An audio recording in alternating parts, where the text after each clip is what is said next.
Hi guys, ಅಸ್ಸಲಾಮುಅಲೈಕುಮ್, ನಮಸ್ಕಾರ. Welcome back to my new blog. ಇವತ್ತು ಏನಪ್ಪ ವಿಷಯ ಅಂದರೆ, ಇದೆಲ್ಲ ಜೀರುಕಲ್ಲಿ ಪಟ್ಟ. ಇದು ನೀವು ನೋಡ್ತಿರೋದು ಎಲ್ಲ ಕಳ್ಳೆಗೆ ಹಾಕೋಕ್ಕೆ ತಗೊಂಡು ಹೋಗ್ತಾಯಿದ್ದೀನಿ. ಈಗ ನೋಡಿ, ಪುಟ್ಟಿ ಒಳಗಡೆ ಹಾಕ್ತಾಯಿದ್ದೀನಿ. ಈಗ ಹಾಕ್ಕೊಂಡು ತಗೊಂಡು ಹೋಗ್ತೀನಿ ಗೈಸ್. ಸೊ ಬರೀ ಹೋಗಿ ಬರೋಣ, ಹೋಗಿ ಹಾಕಿ ಬರೋಣ ಕಳ್ಳಕ್ಕೆ.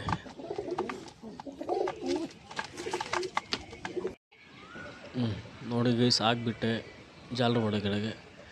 ಛತ್ರಿ ಮೇಲೆ ಐತೆ, ಕೆಳಗಡೆ ಉಡಾನ್ ಬಾಕ್ಸ್ ಇರೋದು. ಎಲ್ಲ ಪಟ್ಟಗಳು ಬಿಟ್ಟಿದ್ದೀನಿ ಉಡಾನ್ ಬಾಕ್ಸ್ನಲ್ಲಿ. ಇನ್ನು ಕಳ್ಳ ಮಾಡ್ತಾಯಿದ್ದೀನಿ ಗೈಸ್. ಈ ಥರ ಕಳ್ಳಿಗೆ ಹಾಕ್ಕೊಂಬರ್ತಾಯಿರಿ, ಚೋರಿ ಆಗುತ್ತೆ, ಚೆನ್ನಾಗಿ ರೂಢಿನೂ ಆಗುತ್ತೆ. ಹಕ್ಕಿಗಳು ಛತ್ರಿ ಮೇಲೇ ಇಳಿಯುತ್ತೆ. 15 ದಿವಸ ಹೆಚ್ಚು ಕಮ್ಮಿ ಬಿಡಬೇಕು ಗೈಸ್. 2 ವೀಕ್ ಬಿಡಬೇಕು. 2 ವೀಕ್ ಬಿಟ್ಟಾದಮೇಲೆ ಛತ್ರಿ ಮೇಲೆ ಬಿಡ್ಕೊಳ್ಳಿ, ಬಿಡ್ಕೊಂಡು ಆರಿಸ್ರಿ.